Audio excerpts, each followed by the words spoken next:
Hi, my name is Bashir Fancy. I'm the president of Canadian Information Processing Society. And as most of you are aware, we bring you webinars every couple of weeks. There's been a slightly longer gap than that this time, but not to worry, we're going to catch up with some very interesting things that are coming your way very shortly. Um, Today, it's my pleasure to bring to you a very interesting gentleman who's got a very solid background. And the topic he's going to talk about is basically technology governance. He's the author of a book, in fact, called Technology Governance Concepts and Practices that is available on Amazon. Um, the gentleman that I'm talking about is Azhar Zia Rehman. He's based out of Dubai and has a very interesting career. He was director of the Etisalat Group. I'm sure people know that. That's the largest telecom company over there in that area, and he's done projects pretty much all over the place, including the United States, in California. His background is, in fact, a managing consultant for his organization these days. He got all sorts of certifications from cybersecurity manager, lead auditor, CISA, CISM, Chris, certified corporate governance trainer, ITIL Foundation, and has actually had his involvement in many different areas. Basically, his core competencies are information, cyber security management, automation of corporate governance, digital transformation, IT governance, building of information modeling, 3D printing. I, however, don't want to take too much of your time because I think we try and bring people in to provide diverse views on subjects which could be helpful to you. And then if you have questions, of course, you will be able to ask them. So I won't hold you up, and without much further ado, I'm going to give you uh, Azhar Zia Rehman to talk about technology governance. Thank you.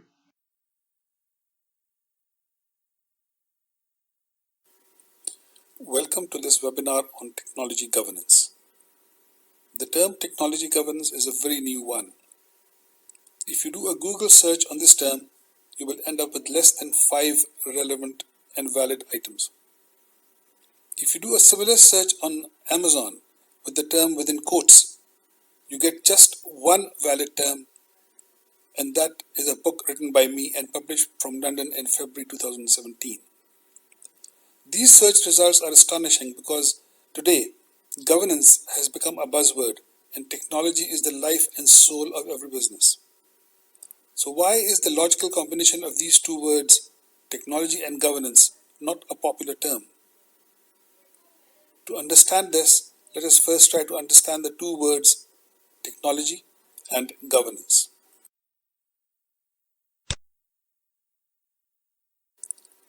What is technology?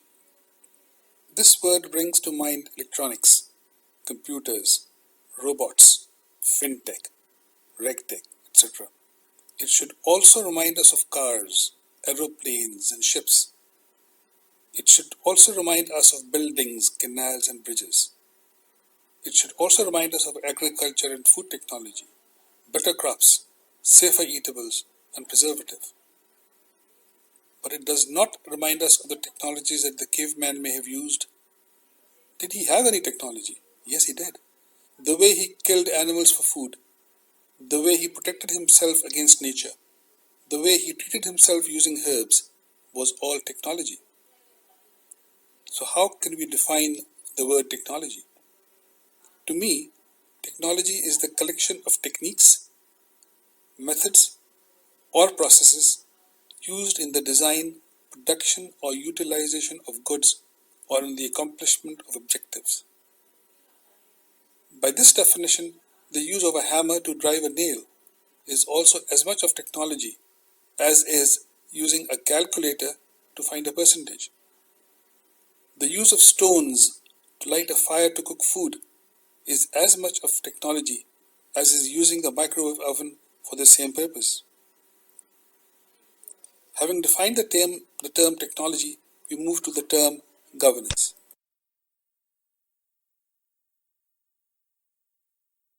There has been no official definition of the word governance for many years. The most accepted definition considered it to be the system by which an organization is directed and controlled. directed, and controlled. This system is expected to consist of laws, rules, directives, organization structures, processes, procedures, and norms. It is also expected to comprise a loop using which those who govern direct the governed. Through the same loop, the governed report back their compliance to the directives.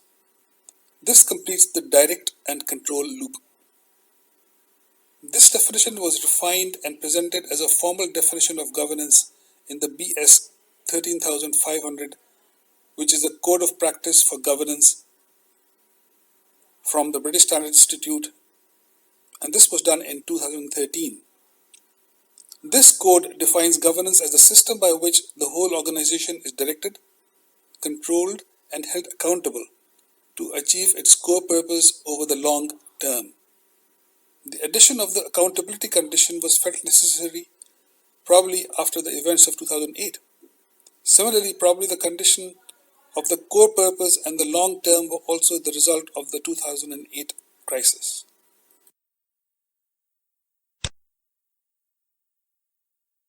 Having defined the word technology, we explore how is technology used in enterprise. A careful analysis reveals that every enterprise, whatever type it may be, whatever size it may be, whatever nature it may be, employs technology in three basic forms or levels or types. This is true for a simple roadside vendor whose enterprise is that of selling goods daily by the roadside. Similarly, this is also true for a modern chain store. Let us explore further.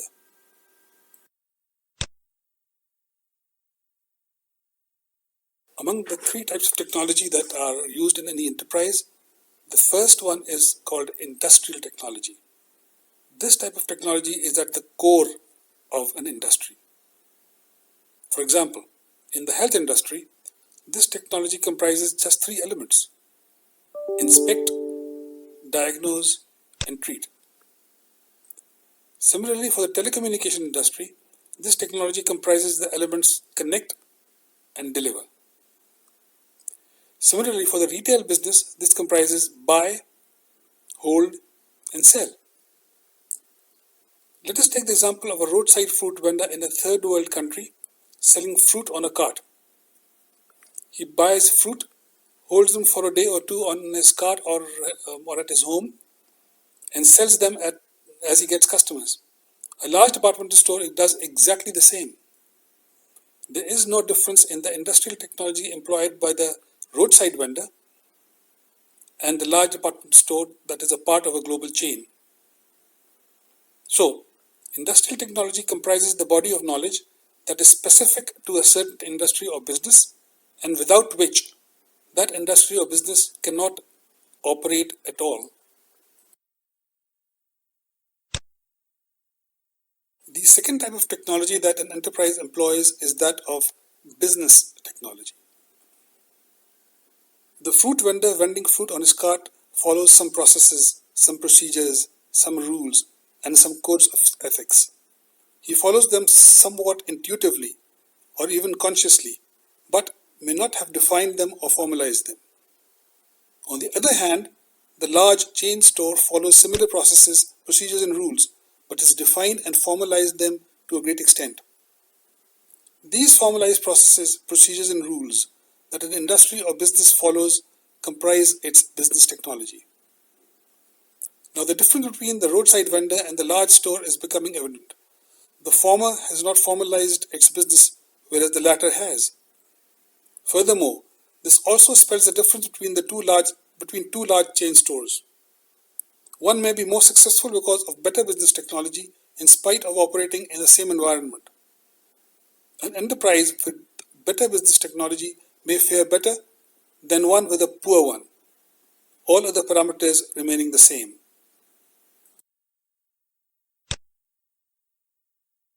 All enterprises generate information as they operate. This information is as valuable an asset for the enterprise as are their tangible assets and their human assets. Proper acquisition, processing, storage, dissemination and use of this information asset gives an enterprise advantage over another. The resources used to acquire, process, store and disseminate information generated or used by the enterprise comprises its information technology. This is the third type of technology employed in an enterprise. Information technology basically automates the business technology employed by an enterprise, and in turn, the business technology enhances the industrial technology that lies at the base of the enterprise. Two enterprises in the same industry having very similar business technologies may perform differently based on the better usage of relevant information technologies. So, it is the unique combination of industrial, business and information technologies that defines the success or otherwise of an enterprise.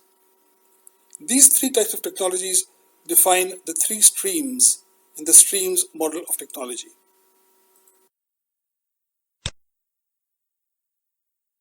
The streams model of technology comprises three streams: the industrial technology stream, the business technology stream, and the information technology stream. In order for the enterprise to be successful, these three streams need to flow together in unison, in synchronism, helping and assisting each other and building up one on top of the other. There is thus a need for these three streams to be directed and controlled to serve the ultimate purpose of making the enterprise successful.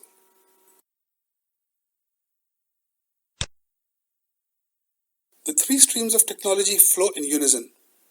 The speed of their flow is termed as the speed of technology. The speed of technology is a measure of the frequency with which the technology related to an enterprise changes. Take, for example, the banking industry. The speed of technology in the banking industry has been very slow for many decades, but has picked up recently due to fintech and regtech and digital banking. On the other hand, the telecommunications industry has had a very fast speed of technology for about 3 decades, but is now slowing down. Technology in an enterprise goes through a life cycle. It is sought, it is developed, it is adopted, it is used, and then possibly dumped. The enterprise keeps on taking up new technologies and dumping the old ones to keep up with the speed of technology in its own industry. Without doing this, an enterprise may lag behind its competitors and may ultimately be forced to bow out.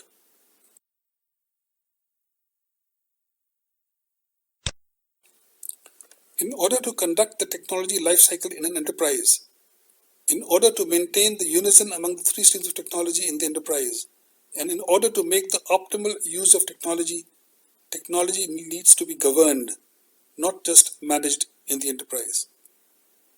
Technology governance is the system by which the current and future use of technology is directed and controlled. You may find this definition familiar because it has been derived from the definition of IT governance as given in COVID-5.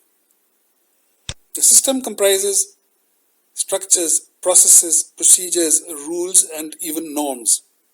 They have to be formalized and implemented in the enterprise.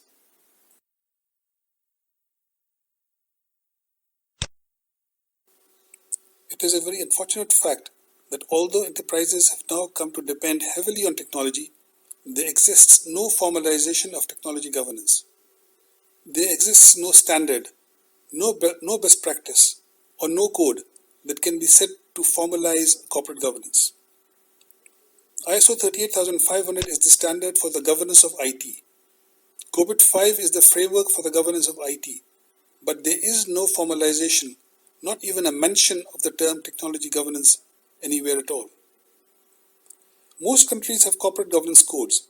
Very few of these codes even recognize that even information technology is an aspect of corporate governance and the responsibility of the board of directors. A similar recognition of technology governance is a very far cry. The corporate governance code that recognized information technology governance as the responsibility of the board was King 3 from the South Africa Institute of Directors. King 3 was set to be revised in 2016. One of the two fundamental changes that I recommended to the committee working on the revision of King 3 to King 4 was that technology should be governed, not just information technology. This suggestion of mine was accepted and King 4 is the only code of corporate governance that deals with technology governance, though with some weaknesses. I have discussed the merits and demerits of the treatment of technology governance in King 4 in my book.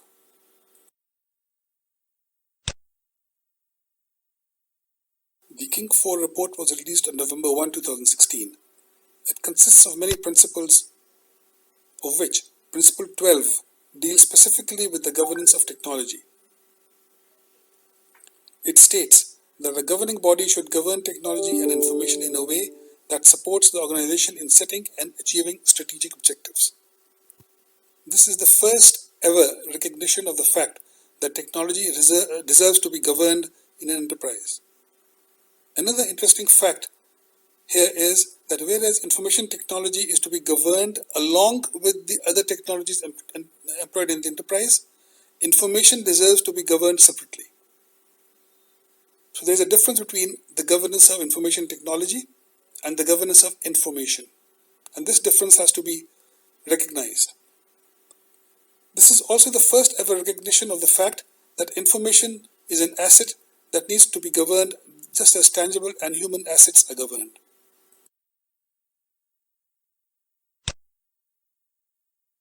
To me, the release of King 4 on November the 1st, 2016 marks the birth of the domain of technology governance.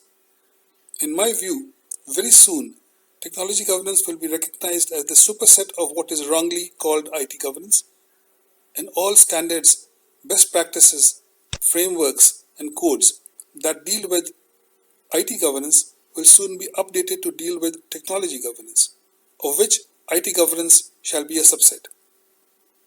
I understand that ISACA is already working on the next generation of COBIT, whereas ISACA, vetted my book and approved it for publication. They refused to publish an article in which I had suggested the next incarnation of COBIT. The reason was that ISACA is itself working on the future of COBIT.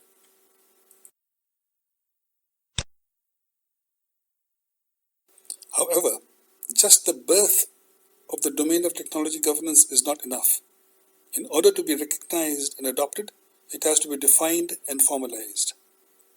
My hope is that ISO will soon enhance ISO 38500 to cater to technology governance instead of just governance of information technology, and that COBIT will soon be enhanced to be the framework for technology governance, not just IT governance, and that King 4 will iron out its kinks to serve the needs of technology governance better.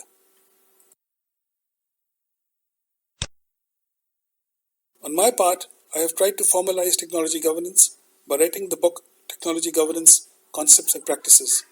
It was published from London in February 2017 and is available at Amazon and Barnes & Noble worldwide. In my book, I have developed and defined the basic concepts of technology governance and suggested enhancements in COSO, ISO 38500, King 4 and COBIT so that these statutes cater to the needs of technology governance, not just IT governance.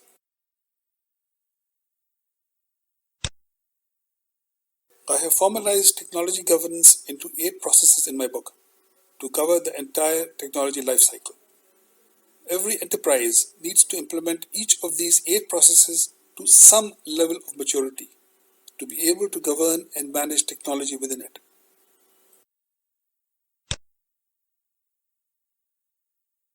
The first of the 8 technology governance processes is that of technology watch. The enterprise needs to keep its eyes and ears open to the emergence of new technologies that may be, in even some remote way, relevant to it. Consider the case of Kodak. Had it sensed the emergence of technologies related to digital cameras, it would not have met the fate it did.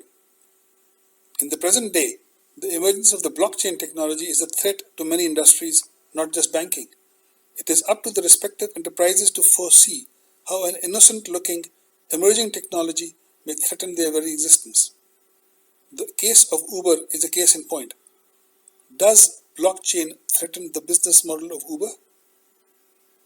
Technology watch is the process following which an enterprise keeps itself aware of the developments in the industrial, business, and information technologies that are currently relevant to it or may be relevant to it in the foreseeable future.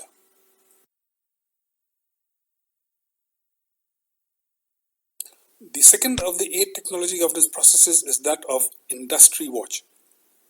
In addition to keeping its eyes and ears open to the new and emerging technologies, the enterprise should keep an eye on what's happening around it.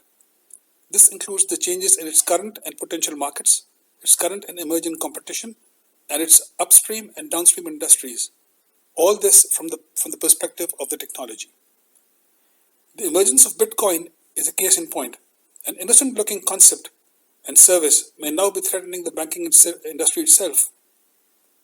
Banks need to be aware of how the banking industry is cooperating with fintech startups instead of competing with them, to the ultimate advantage of both the industries.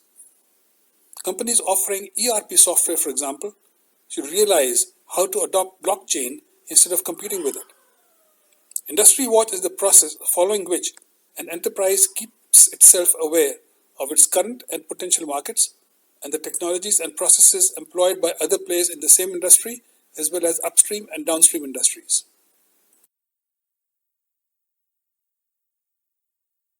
The third of the 8 technology governance processes is that of industrial espionage. This is the process following which an enterprise covertly makes itself aware of the knowledge of the technologies and the trade secrets possessed by another enterprise. The techniques used in industrial espionage may include luring in of the key employees from the competition or bribing them to reveal secrets. This may also include cyber espionage or simple tapping. For as long as there has been business, there has been espionage. The methods for spying on competitors have changed over time, but the desire to uncover a rival's secrets has not. An interesting case in point has been recorded by Sarah Rose, author of a book titled For All the Tea in China. In the 1800s, Britain had a thirst for tea, a brew which was then monopolized by China. So the London-based East India Company hired Scottish botanist and adventurer Robert Fortune to smuggle the tea's plants, seeds and secrets out of China into British-ruled India. Disguised as a Chinese merchant, he succeeded, and within his lifetime, the production of tea in India surpassed China's. In another case in modern times, in 1993, General Motors accused Volkswagen of industrial espionage after Jose Ignacio Lopez, the chief of production for GM's Opel division, left to join the rival German automaker along with 7 other executives. GM claimed its corporate secrets were used at Volkswagen. In the end, the companies agreed to one of the largest settlements of its kind. GM would drop its lawsuit in exchange for VW's pledge to buy 1 billion of GM's parts over 7 years. In addition, Volkswagen was to pay GM $100 million.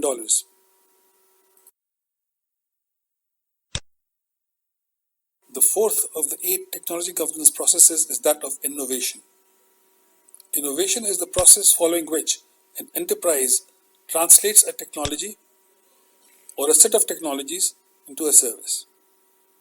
Technology in its raw form may not be commercially viable. Take the example of WhatsApp.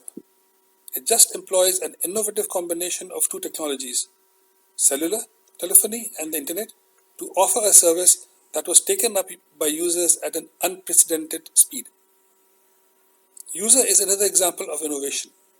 They are offering a traditional service, that is calling a taxi, using a set of existing technologies, that is internet and cellular telephony, and thus creating a totally new business model that provides income to people who had never imagined that they could make money utilizing their existing skills, that is the skills of driving and navigation, and existing assets, their car.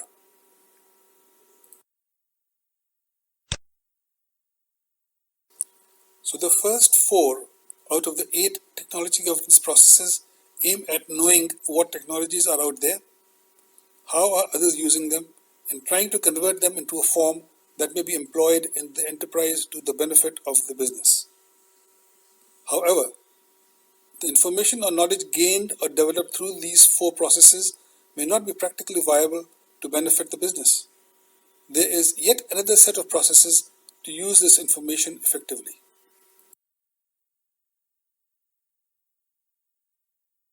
The fifth of the 8 technology governance processes is that of technology adoption.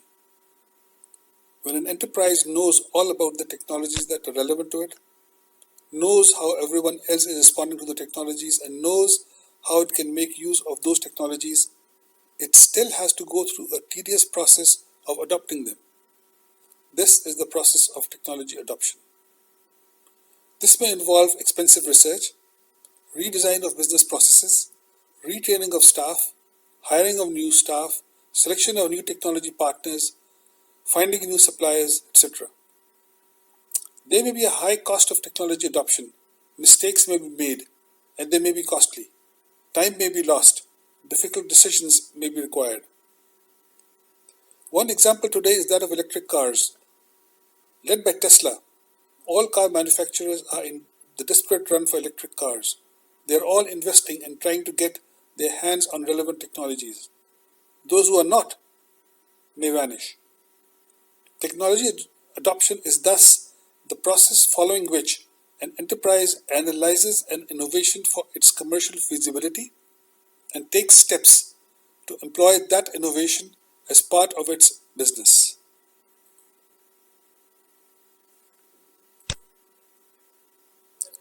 Once an enterprise has spent a treasure of its resources adopting a technology and putting it to profitable use, it will certainly not like its competition to steal it away and benefit from it without going through the painful process of technology adoption. A very obvious way of safeguarding technology is patenting and copywriting. However, technology may be stolen while it is being adopted.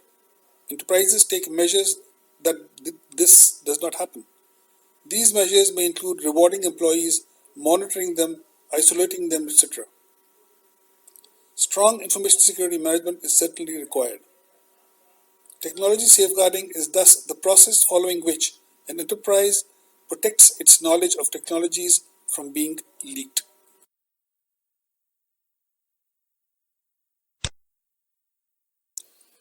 The seventh technology governance process is that of technology retirement.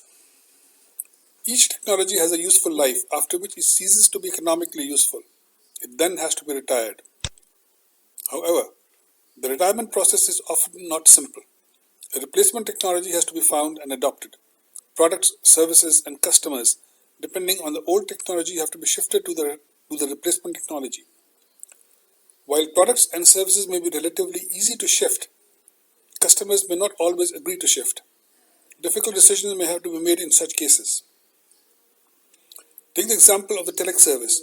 It had ceased to be useful with the advent of the fax and then the internet. It had also ceased to be commercially viable for telecommunication service providers. However, many telecommunication service providers could not retire the technology because some customers, mostly strategic ones, continued to rely on it.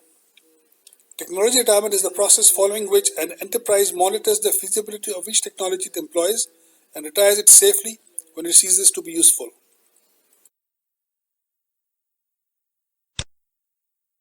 The last of the 8 technology governance processes is that of technology management. This process is responsible for monitoring and controlling the use of technology in the enterprise. This process basically ensures that the 7 other technology governance processes have been implemented as required and are running usefully.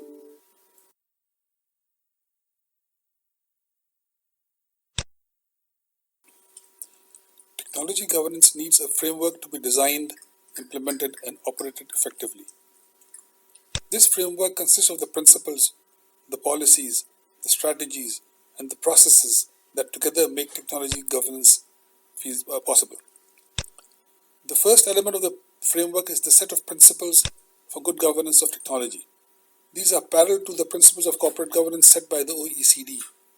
They are also derived from the corporate governance codes like King 4 or from the different other statutes that may be relevant to the respective enterprise due to its geographical location or by dint of its being in a certain business or industry. This set of principles is unique for every enterprise. The second element of the technology governance framework is the set of policies and strategies that govern the selection and use of technologies in the enterprise. These are laid down by the board of directors based on the unique principles of the governance of technology. The management takes these policies and strategies forward, translates them into tactics, and implements them. While technology mitigates certain risks, it creates its own set of risks as well. Technology risk management is the third element of the framework. Technology risk needs to be managed as part of the overall enterprise risk management effort. The fourth element of the framework is technology accountabilities. It is the responsibility of the board to oversee the accountabilities related to technology. These four elements form the pure governance aspect of technology governance. The remaining 8 elements of the framework are the 8 technology governance processes described before, namely technology watch, industry watch, industrial espionage, innovation, technology adoption, technology safeguarding, technology retirement, and finally technology management. So these 12 elements together form the technology governance framework.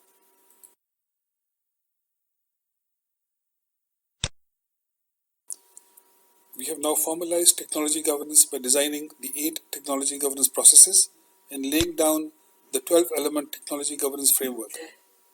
However, these processes and the framework should become part of the widely recognized statutes. First, BS 13500 should be enhanced to include technology governance as a vital responsibility of the board.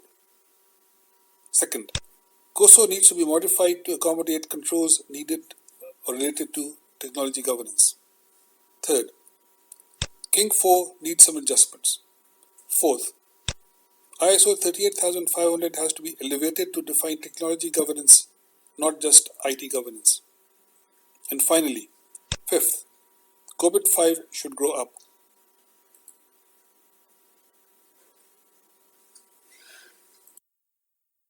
Yes, COBIT 5 needs to grow up to become COTIE 1, COTIE 1. COTIE stands for Control Objectives for Technology in the Enterprise.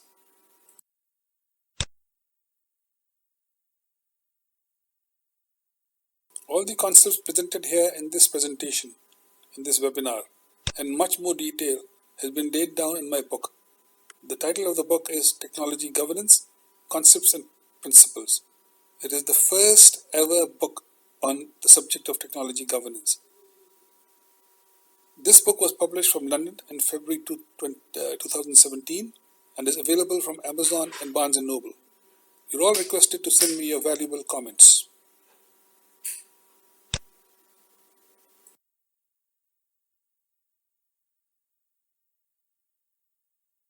Mr. Rehman, thank you for a very interesting and informative presentation. On behalf of Canadian Information Processing Society, CIPS, I'd like to thank you today for taking your valuable time and to share with us your experiences and especially this interesting area of technology governance. So we look forward to talking to you in the future as well. And if there are any questions, certainly send it to us or to Mr. Rehman, and we'll be happy to get back to you. All the very best, and thank you for listening to this presentation today from CIPS.